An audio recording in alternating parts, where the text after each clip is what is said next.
तो चलिए आज इंडियन स्टॉक मार्केट के पर्दे के पीछे काम करने वाले उन दो दिग्गजों को समझते हैं जिनके बिना शायद हमारी और आपकी ट्रेडिंग ही रुक जाए।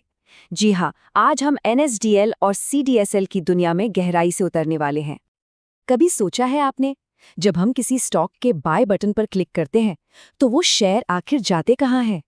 हवा में तो नहीं रहते हैं ना। कोई तो है जो उनका पूरा हिसाब किताब रखता है, उन्हें संभाल कर रखता है। और देखिए, यहीं से हमारी आज की कहानी शुरू होती है। इसे ना आप अपने शेयरों का एक डिजिटल बैंक समझ लीजिए। ठीक वैसे ही जैसे एक नॉर्मल बैंक हमारे पैसों को सुरक्षित रखता है, एक डिपॉजिटरी हमारे शेयरों और बॉन्ड्स को डिजिटल फॉर्म में यानी डीमैट फॉर्म में सेफ रखती है। तो आज हम क्या क्या देखने वाले हैं? पहले इन दोनों कंपनियों को जानेंगे, फिर इनके फाइनेंशियल परफॉर्मेंस को कंपेयर करेंगे, कुछ छुपे हुए संकेतों पर गौर करेंगे और आखिर में देखेंगे कि एक निवेशक के लिए इन सब का क्या मतलब है। तो चलिए सबसे पहले मिलते हैं इंडियन मार्केट के इन दो सबसे बड़े खिलाड़ियों से, जिनका इस पूरे बिजनेस पर एक तरह से कब्जा है।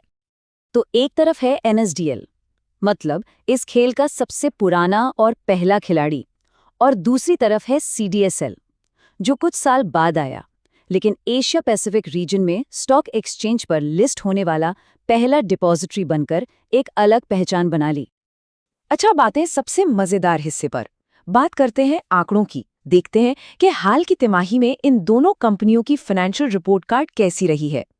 सबसे पहले अगर हम साइज की बात करें तो हाल के आंकड़ों के हिसाब से एनएसडीएल का मार्केट कैप 19,000 करोड़ रुपए से भी ज्यादा है।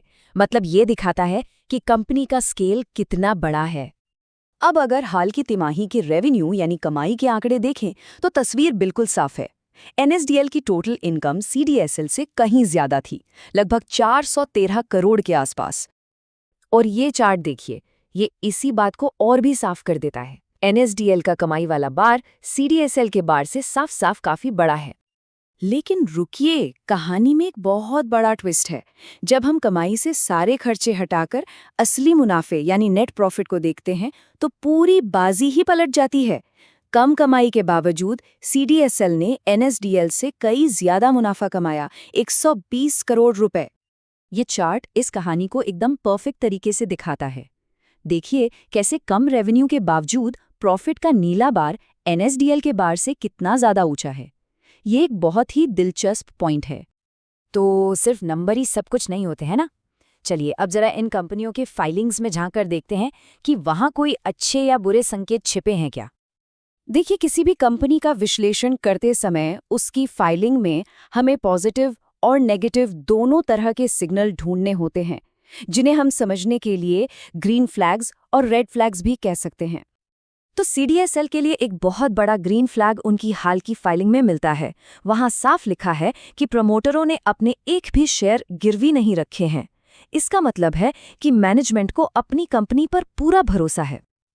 वहीं दूसरी तरफ एनएसडीएल की फाइलिंग में एक रेड फ्लैग भी नजर आता है। कंपनी का सेबी के साथ एक पुराना कानूनी मामला चल रहा है और ये केस अब सुप्रीम कोर्ट में है। ये एक ऐसी चीज है जिस पर नजर रखनी चाहिए।